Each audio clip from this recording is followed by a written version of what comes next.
Hey guys, I hope you're having a great day here. Damron here. I am a women's hormone expert and acupuncturist, and today I want to talk about 3 things to do ASAP for adrenal fatigue. If you have not hit the subscribe button yet, go ahead and hit the subscribe button to be notified anytime I post new content relating to women's health, hormones, and holistic health. Okay, I have so many patients come to me that are struggling with adrenal fatigue or HPA axis dysfunction. And basically what this is too much stress that's either made your cortisol go high or low and thrown off the whole pattern of cortisol throughout the day. Cortisol does not just stay the exact same level throughout the day. It's actually part of our circadian rhythm. And so it changes. In the morning, it's low. Then you get a big awakening response. It goes high to get you up and ready for the day.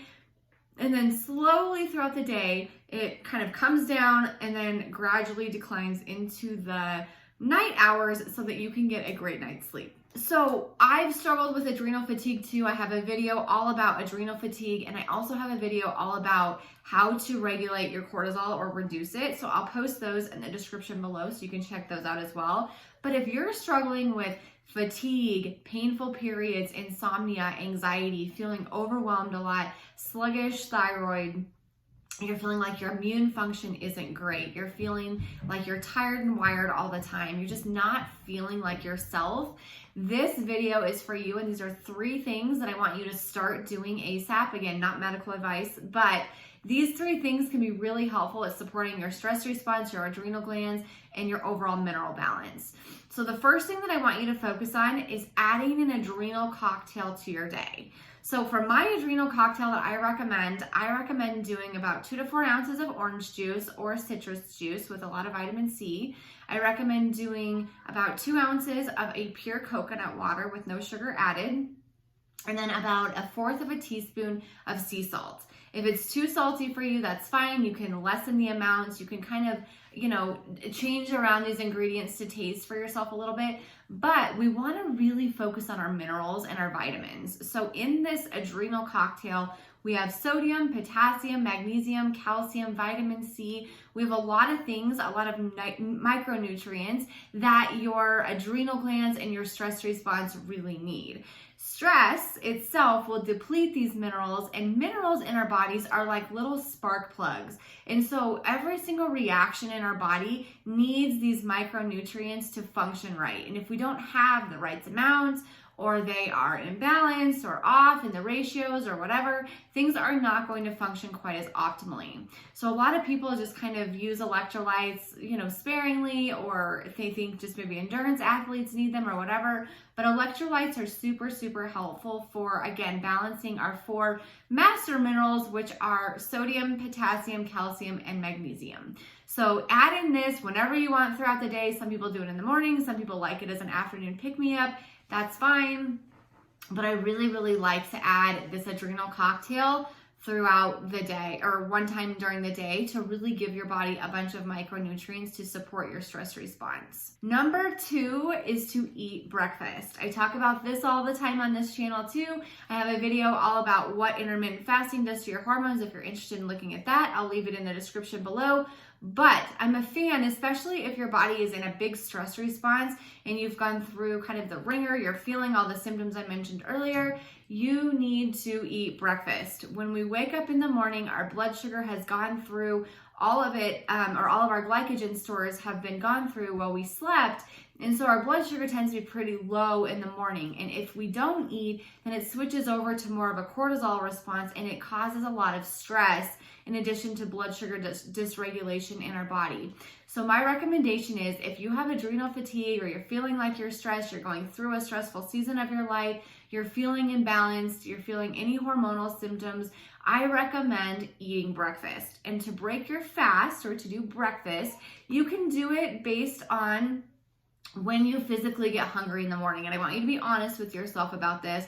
This should happen within a couple hours of you waking up, depending on kind of what time you wake up in the morning. But I want you to break your fast with a protein. Ideally about 30 grams is good. A fiber, ideally about 10 grams, and about 1 to 2 tablespoons of healthy fat. That's a good amount of macronutrients to really support your blood sugar, get you kind of started on your day on the right foot, to support things like hunger, energy, cravings, mood, and sleep, which those 5 things are off very consistently in women who have a high stress response, they've been under a lot of stress, they have adrenal fatigue, those types of symptoms. And number 3, calm the fight or flight response. So this one is a bit of a nuanced conversation, and I have a lot of different tips for you in this regard. But the fight or flight response, you guys, is when your brain detects dangers or threats or discomforts in your external environment, it's going to say, hey body, turn on the fight or flight response. Let's produce a bunch of adrenaline and norepinephrine. Let's get her out of this situation and keep her really safe. And so the interesting thing about this is this was made to really help, if you were being chased by a bear, you're in a car accident, you're in a really dangerous, life-threatening situation where you need to get out of it. It will produce that. You may have heard people that are able to lift cars off of people or whatever. That is the fight or flight response. And the fight or flight response gives you a few different chemical reactions. So it dilates your pupils so that you can see better. It changes parts of your brain. So it really turns on what's called the lizard brain or the amygdala, and it actually shuts off a part of your brain that's called the prefrontal cortex, which is where you have emotional regulation and logical thinking. And it also, will give more blood and oxygen to your heart. So your heart rate increases. It's a little bit more rapid. It'll give blood and oxygen to your muscles to get you out of that situation if you need to run really fast. So it does these wonderful things for us to keep us safe. But in the interim, it's also taking away resources from other things like producing sex hormones, logical thinking, and emotional regulation, like I said. Digestion is another huge one. So a lot of you have digestive issues. Maybe your stomach acid isn't being produced as well. Maybe you're not breaking down food as well as you should. Maybe elimination's a problem. This can a lot of the time be due to the fight or flight response because your body's not worried about digesting food when it's thinking that it needs to be in a life-saving situation. And so the interesting thing is not many of us are in these, life-threatening situations on a daily basis, but yet we are in fight or flight all the time. And part of that can be due to the fact that our thoughts actually dictate this fight or flight response. So many of us have perfectionism, people-pleasing type A, OCD, all of these different things, a lot of anxiety, where we are constantly catastrophizing and thinking of these scary thoughts all the time, and our brains can't tell the difference between if it's happening in our mind and our thoughts or if it's really happening. And so if we catastrophize, we put a lot of pressure on ourselves, we say really mean things to ourselves, like you're not good enough, you're ugly, you're fat, you're dumb, you're stupid, you're unworthy, all of that stuff, that is really threatening to our internal environment. And that's going to cause the fight or flight response. Also things like screens and the comparison trap and being sedentary. There's also other reasons that can cause our body to be in the fight or flight response a lot. But I think that a lot of it has to do with our perception of our world and our life. And I think that a lot of us, this was something that I struggled with. And I talked about it in the adrenal fatigue video that I did about why I struggled with this. But a lot of us do struggle with perfectionism, people pleasing, all of these things. And so it's constantly putting all of this pressure on ourselves to do all of these different things, which can be threatening and keep us in this fight or flight response. So that's why this happens. So my recommendations on how to kind of combat that are, and this is going to take a little bit of work, but that's okay. When you catch yourself catastrophizing or thinking catastrophically, I want you to make the decision to stop. So many of us, I always give this example to my patients. Thoughts are sort of like we're standing at a train station. So the trains are always coming and going. The thoughts are always coming and going. We can't even go 3 seconds in the day without a thought. So thoughts are constantly coming and going. Some of them we really grasp onto or buy into, which is what I consider kind of jumping on the train with that.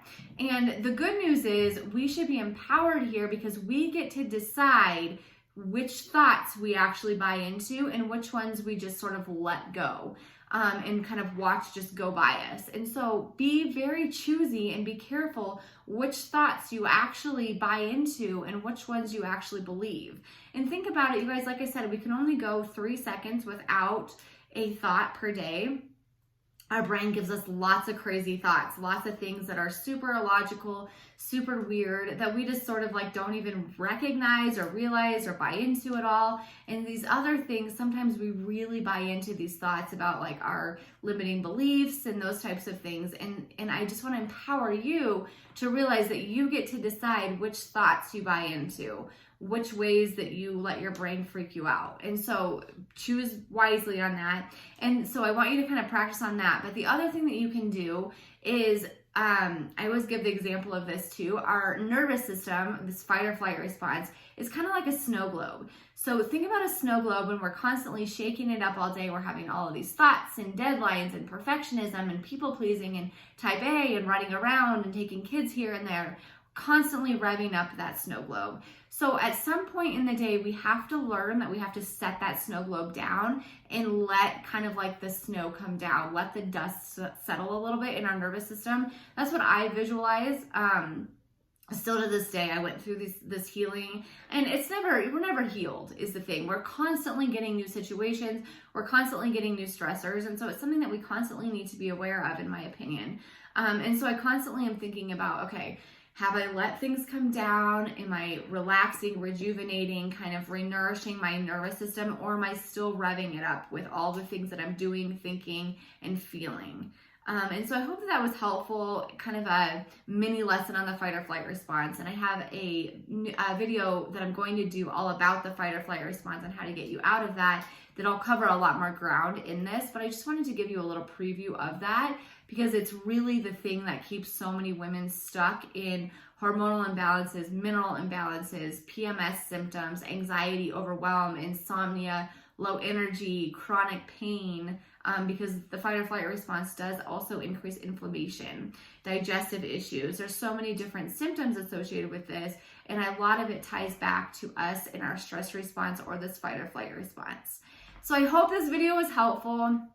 If you guys have any friends or family that you feel like could benefit from this info, I would love if you would share that with them. And I would also love to know from you guys in the comments, give me some ideas that you have or some things that you do to kind of help calm yourself down, decompress. I would love new ideas or to hear from you guys in what you do as well.